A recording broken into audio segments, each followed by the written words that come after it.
کامل موت عطا فرما دے. انسان نبی کا امتی بن کے جیے، نبی کا امتی بن کے مرے، یہ اس کی کامیابی ہے. اور میں یہاں پر ضمن یہ بات عرض کرتا چلوں کہ نبی کا جو امتی ہوتا ہے نا وہ متکبر نہیں ہوتا. نبی کا امتی سب بولو متکبر نہیں ہوتا، اس میں تکبر نہیں ہوتا. کیونکہ اگر نبی کے امتی میں تکبر کا شائبہ بھی ہوتا تو سیدنا ابو بکر صدیق رضی اللہ تعالی عنہ نبی علیہ السلام کے پہلے امتی ہیں، اور ایسے امتی ہیں جن کے بارے میں نبی پاک علیہ السلام نے فرمایا تھا کہ اے میرے صحابہ جانتے ہو ابو بکر کون ہے؟ تم سب نے میرے سے ایمان لانے سے پہلے سوال کیا، ابو بکر وہ ہے جس نے کوئی سوال نہیں کیا. اور کیا فرماتے ہیں حضرت ابو بکر رضی اللہ تعالی عنہ، اے ابو بکر کاش تو جھاڑو کا تنکا ہوتا، اے ابو بکر کاش تو درخت کا پتا ہوتا. اللہ ہمیں تکبر سے محفوظ فرمائے. تکبر سب سے پہلی وہ چیز ہے جو عبادات کا بیڑا غرق کرتی ہے، سب سے پہلی چیز ہے. اور کیا ہے فرمان شاہی حضرت رسول عالم صلی اللہ علیہ وسلم کا کہ جس شخص کے اندر رائی کے دانے کے برابر بھی تکبر ہے وہ کہاں نہیں جائے گا؟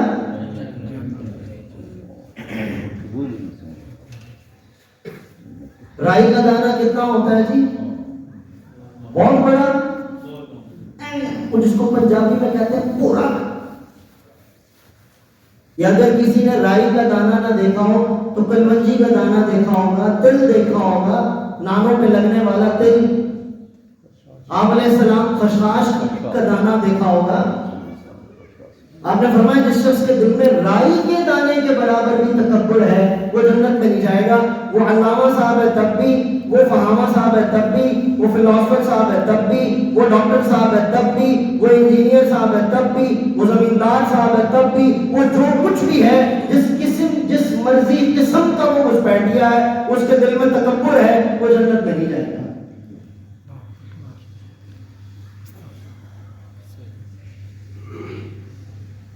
اور ہمارے شیخ حضرت مفتی محمد حسن صاحب دامت برکاتہم بڑی خوبصورت بات فرماتے ہیں. وہ فرماتے ہیں میرے عزیز میں عرض کروں جس کو دنیا میں باقی رہنے کی امید نہیں وہ کس بات کا تکبر کرے.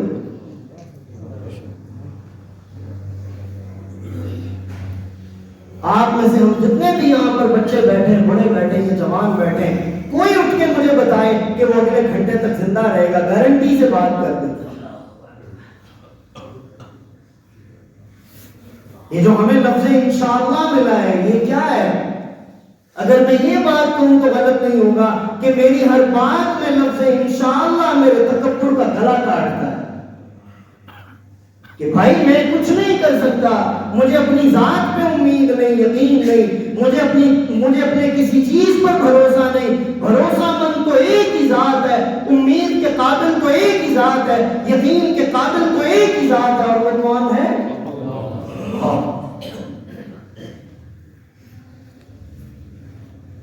میں قربان جاؤں، میں نے تو حضرت ابوبکر صدیق رضی اللہ عنہ کی بات کی کہ تکبر نہیں. ہمارے نبی علیہ السلام کا کیا حال ہے صلی اللہ علیہ وآلہ وسلم؟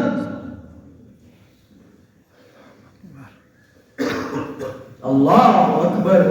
اللہ عز و جل اپنے نبی علیہ السلام کی کس نہج پہ تربیت فرمائی ہے. آپ نے وہ واقعہ علماء سے سنا ہوگا، یہ جو سورہ عبس ہے اس کا شان نزول کیا ہے؟ نبی دو عالم، محبوب دو عالم، فخر دو عالم حضرت محمد رسول اللہ صلی اللہ علیہ وسلم کے صحابی ہیں حضرت عبداللہ ابن ام مکتوم رضی اللہ تعالی عنہ، نابینا صحابی ہیں. یہ نبی دو عالم صلی اللہ علیہ وسلم سے کوئی بات دریافت کرنے کے لیے خدمت اقدس میں حاضر ہوئے. نہیں جانتے کہ میرے نبی کے پاس سرداران قریش بیٹھے ہیں، نہیں جانتے میرے نبی کسی کے ساتھ محو گفتگو ہیں. وہ فرما رہے، وہ یہ عرض کر رہے، پکار رہے اللہ کے نبی کو، یا نبی اللہ، یا رسول اللہ، یا نبی اللہ، یا رسول اللہ. اللہ کے نبی علیہ السلام دوران گفتگو ہلکے سے جی بجبی ہوئے. میں جی بجبی کو اردو کی کسی اور لفظ میں لا نہیں سکتا ہوں، کیونکہ نبی کی بات کر رہا ہوں تو ادب کو ملحوظ خاطر رکھنا بھی ضروری ہے. کہ آپ علیہ السلام ہلکی سے اللہ نے فوراً فرمایا عبس وتولی، آپ جی بجبی ہوتے ان جاءہ الاعمی، جبکہ آیا آپ کے پاس ایک نابینا. لا الہ الا اللہ محمد رسول اللہ. حضرت صلی اللہ علیہ وسلم کھڑے ہوئے، عبداللہ ابن مکتوم کو پکڑا، ان کو چوما، ان کو اپنے پاس بٹھایا. اس دن کے بعد عبداللہ ابن مکتوم کی قدر یہاں. اور عالم کیا ہے کہ پھر حضرت عبداللہ ابن مکتوم رضی اللہ تعالی عنہ کو مؤذن رسول بنا دیا گیا. میرے بھائیوں، دوستوں اور بزرگوں، تکبر میرے شیخ کی بات میں پھر دوہراؤں کہ تکبر تو اس بندے کو زیب دیتا ہے جس کو باقی رہنے کا یقین، جس کو یقین ہو کہ میں باقی رہوں گا. اور ہم میں سے کسی کو بھی یقین نہیں ہے. باقی صرف ایک ذات ہے، اور وہ ذات کون ہے؟ اللہ. لا الہ الا اللہ کی تصویر اصفیاء کیوں بتاتے ہیں؟ یہ کلمہ اس بات کی اور کلمہ نفی کی تسبیح کیوں بتائی جاتی ہے؟ یہ لا الہ الا اللہ کی ضربیں خانقاہوں میں اللہ والے کیوں لگواتے ہیں؟ یہ الا اللہ کی تسبیح الگ سے کیوں کرواتے ہیں؟ یہ حضرت سلطان العارفین حضرت سلطان باہو رحمۃ اللہ علیہ اپنے ہر ذکر کے بعد لفظ ہو کا ذکر کیوں فرما رہے ہیں؟ اس وجہ سے فرما رہے ہیں کہ ربا جدوں میں کہنا نا ہوں تے مینوں ہر جگہ تے تو ہی تو نظر آتا ہے. لا الہ الا اللہ کیا ہے؟ ایک اللہ والے نے بڑی بات فرمائی. انہوں نے فرمایا لا کی ایک تلوار ہے جو تمام الہوں کو کاٹ کے ایک کو باقی رکھتی ہے، اور وہ کون ہے؟ اللہ. اس لیے تکبر کا گلا کاٹنا ہے سب سے پہلے، تاکہ عبادات کا نور حاصل ہو. پھر یہ تکبر اپنی شکلیں بدلتا ہے. یہ تکبر اپنی شکلیں بدلتا ہے. کبھی یہ مولانا صاحب کو ہوتا ہے میں بڑا علمی آدمی ہوں، کبھی یہ دو لفظ پڑھنے والے کسی ہلکی عقل والے کو ہو جاتا ہے کہ میں تجھے بڑی فلاں قسم کی توبہ. کبھی یہ دو پھٹی کوڑیاں گوجے میں رکھے ہوئے کو ہوتا ہے کہ میں تو بڑا دولت مند ہوں. کبھی یہ دو کاغذ کے ٹکڑے اٹھائے ہوئے شخص کو ہو جاتا ہے کہ میرے پاس بڑی ڈگریاں ہیں. کبھی اس شخص کو ہو جاتا ہے جس کو مرنے کے بعد 1.5 گز زمین کے ملنے کا یقین نہیں ہے کہ میں بڑا ذمہ دار ہوں. کبھی یہ 5 وقت مسجد میں آ کر نماز پڑھنے والے، تہجد، اشراق، اوابین اور چاشت کا اہتمام کرنے والے کو ہو جاتا ہے میں بڑا صوم و صلاۃ کا پابند ہوں. یہ اپنے رنگ بدلتا ہے.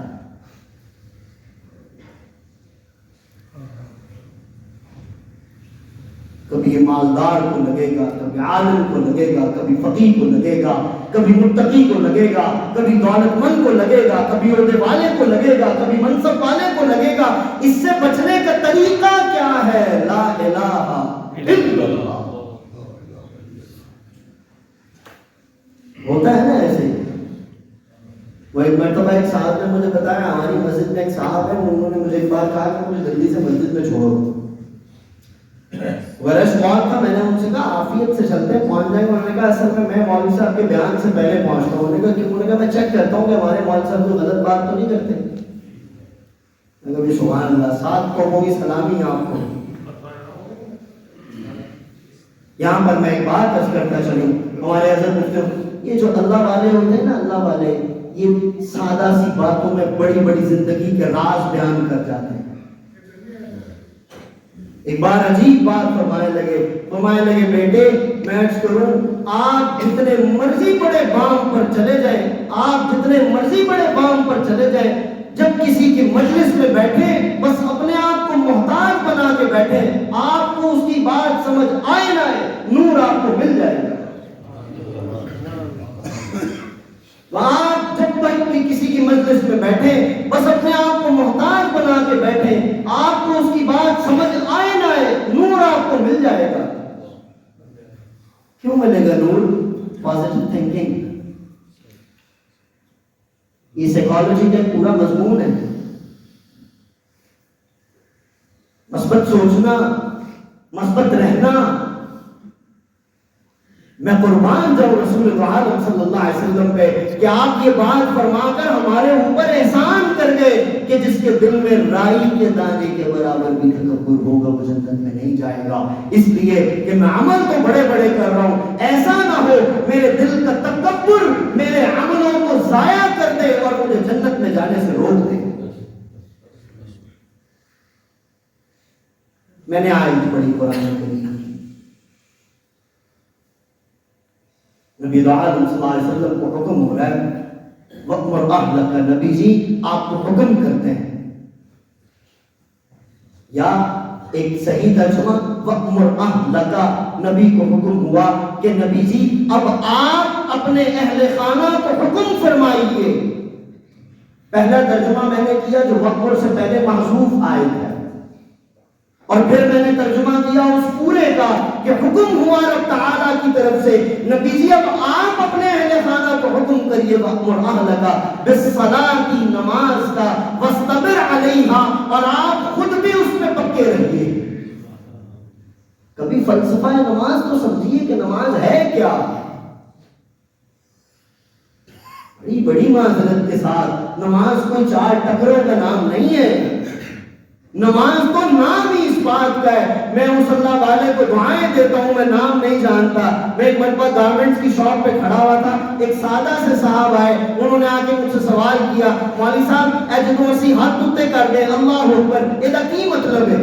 میں مولوی آدمی تھا، میں نے اپنے علم کے قلابے ملانا شروع کر دیے، لیکن اس کی ایک سادہ سی بات نے میرے سارے علم کو دھرے کا دھرا کر دیا۔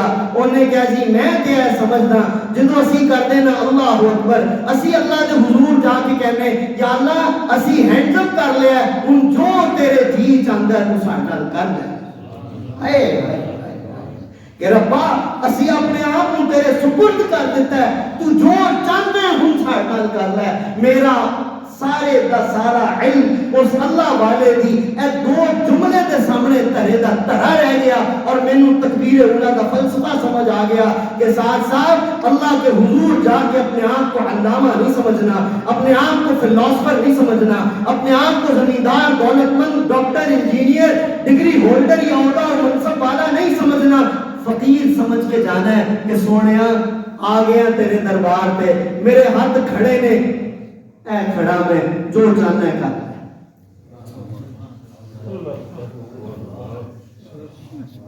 قیام میں کھڑے ہوئے نظریں کہاں ہوتی ہیں؟ سجدے کی جگہ پر۔ کہاں ہوتی ہیں؟ سجدے کی جگہ پر اگر کوئی بندہ نظر رکھے تو اس کی نظر اٹھی رہتی ہے یا جھکتی ہے؟ ہائے اللہ، گلا کٹا یا نہیں کٹا تکبر کا؟ ہاتھ اٹھائے گلا کٹا تکبر کا، سر جھکایا گلا کٹا تکبر کا، یوں ہاتھ باندھ کے کھڑا ہے، یوں ہاتھ باندھ کے کھڑا ہے، اور حمد و ثنا و تعریف کرنے کے بعد یوں نہیں کرتا ہے، حمد و ثنا و تعریف کرنے کے بعد یوں ہی چلا جاتا ہے۔ ہر عمل میں تکبر کا گلا کاٹ رہا ہے۔ اگر نماز کو ادا کرنے کے بعد، نماز کی ادائیگی کے بعد اگر پھر بھی اس کے اندر تکبر ہے تو یہ نماز نہیں پڑھ رہا ہے، یہ ٹکریں مار رہا ہے۔ اور اللہ کے نبی علیہ السلام نے کیا فرمایا؟ اے میرے صحابہ، بہت سے لوگ قیامت کے دن ایسے آئیں گے کہ ان کی نمازوں کو کالے کپڑے میں لپیٹ کے ان کے منہ پہ مار دیا جائے گا، اٹھاؤ اور یہاں سے چلے جاؤ، ہمارے پاس تمہاری نمازوں کے دینے کا کوئی اجر نہیں۔ وہ کون وہ لوگ ہیں؟ کبھی سوچا ہے؟ وقت دیکھیے گا یہاں گھڑی خراب ہے، وہ کون وہ لوگ ہیں؟ کبھی سوچے ہم اس بات کو کہ نبی پاک علیہ السلام کو آپ قرآن کریم اٹھائیے، اس کا ترجمہ پڑھیے، اس کی تفسیر پڑھیے اور دیکھیے کہ سرور دو عالم صلی اللہ علیہ وسلم کو کہاں کہاں پر حکم کرنے کا کہا ہے۔ میں قربان جاؤں، ہر جگہ پر کیا ہے؟ قل قل قل قل قل قل، فرمائیے فرمائیے فرمائیے فرمائیے، یہی ہے نا، یہی ہے نا۔ آپ آزاد بھی جانتے ہیں الحمدللہ، اللہ مزید علم کو آپ کے اوپر کھول دے۔ ایک مقام وَأْمُرْ، حیران ہوتا ہوں کہ یا اللہ یہیں پر وَأْمُرْ کیوں فرمایا؟ اس سے بڑے بڑے آپ نے موضوعات پہ اپنے نبی کو کہا کہ اے نبی جی آپ کہیے آپ کہیے آپ کہیے، اس سے بڑے بڑے موضوعات نظر آئے، لیکن اس بات نے تمام موضوعات کو پیچھے چھوڑ کے اوپر لا کے کھڑا کر دیا، کیونکہ اے میرے نبی جی میں چاہتا ہوں نہ آپ میں تکبر کا شائبہ رہے، نہ آپ کے اہل خانہ میں رہے، نہ آپ کے اصحاب میں رہے، نہ آپ کے تابعین میں رہے، نہ آپ کے کسی اور ادنا سے ادنا امتی میں رہے۔ کہیے اس کو کہ نماز کو پکا پکڑیے۔ کیا مطلب؟ اکڑیے مت، جھک کے ہمارے سامنے کھڑے ہو جائیے، ہم تم سے وعدہ کرتے ہیں تمہیں دولت بھی دیں گے، تمہیں شہرت بھی دیں گے، تمہیں عزت بھی دیں گے، تمہیں زمین بھی دیں گے، جاؤ جلال بھی دیں گے، عہدہ و منصب بھی دیں گے، جنت میں ہم تمہیں تمہارے نبی کی معیت بھی دیں گے۔ شرط کیا ہے؟ تکبر کو ذبح کرنا۔ کیا ہے؟ بولو بھائی، تکبر کو ذبح کرنا۔ اللہ ہم سب کو تکبر سے بچنے کی توفیق عطا فرمائے۔ اگر کبھی زندگی میں ہو گیا، اللہ ہمیں توبہ کی توفیق عطا فرمائے۔ آخری بات، کیسے پتا چلے گا میرے اندر تکبر ہے؟ یہ بھی تو ایک وجہ ہے بھائی، کیونکہ تکبر تو اپنے رنگ بدلتا ہے۔ حسن حسین ایک کتاب ہے، تلبیس ابلیس ایک کتاب ہے، پڑھنے کی کتاب ہے، پڑھنے کی کتاب ہے۔ شوقین حضرات اور فکر کرنے والے حضرات ضرور اس کتاب کو لے کر پڑھیں، علماء بھی پڑھیں، قراء بھی پڑھیں، فقہاء بھی پڑھیں، مؤذن بھی پڑھیں، ہر بندہ پڑھے۔ اس میں لکھا ہے کہ شیطان ہر بندے کو اس کے لیول پر آ کے گاڑی ڈالتا ہے۔ اب یہ پتہ کیسے چلے گا کہ میرے اندر تکبر ہے؟ ایک بات یاد رکھیں، انشاءاللہ اس بیماری سے میں اور آپ ہم سب بچے رہیں گے۔ اگر کبھی کسی کی دل میں برائی آ رہی ہے تو یاد رکھیے کہ دل کے اندر کہیں نہ کہیں میں موجود ہے، اور جب تک میں موجود ہے تو تکبر موجود ہے، اور جب میں نکل جائے اور یہ بات آ جائے فلاں بہت اچھا ہے، فلاں بہت اچھا ہے، فلاں سبحان اللہ، وہ بندہ سبحان اللہ، یا اللہ مجھے بھی ایسا بنا دے، اللہ مجھے بھی ایسا بنا دے۔ جس دن آپ کی تنقیدی زبان بند ہو گئی اور برائی دیکھنے والی آنکھ بند ہو گئی اور مثبت زبان چالو ہو گئی اور اچھائی دیکھنے والی آنکھ کھل گئی، تو یاد رکھیے انشاءاللہ تکبر سے آپ آزاد ہو چکے ہیں۔ اللہ مجھے بھی آزاد فرمائے، آپ کو بھی آزاد فرمائے، ہماری نسلوں کو بھی اس بیماری سے محفوظ فرمائے، اور اللہ عز و جل ہمیں حضرت محمد صلی اللہ علیہ وسلم کے ساتھ جنت میں داخلہ نصیب فرمائے۔ کہ اللہ اس ساتھ میں جو میں انشاءاللہ واخر دعوانا الحمدللہ رب العالمین۔ السلام علیکم، کیا حال ہے؟ یہ میرا لیپ ٹاپ لیا یار نیا، ٹچ اینڈ ٹائپ ہے اور کافی اچھا ہے۔ بیٹری اس میں ہے تقریباً، اس کی ٹائمنگ کوئی 5 سے 6 گھنٹے، کافی اچھا ہے بہرحال۔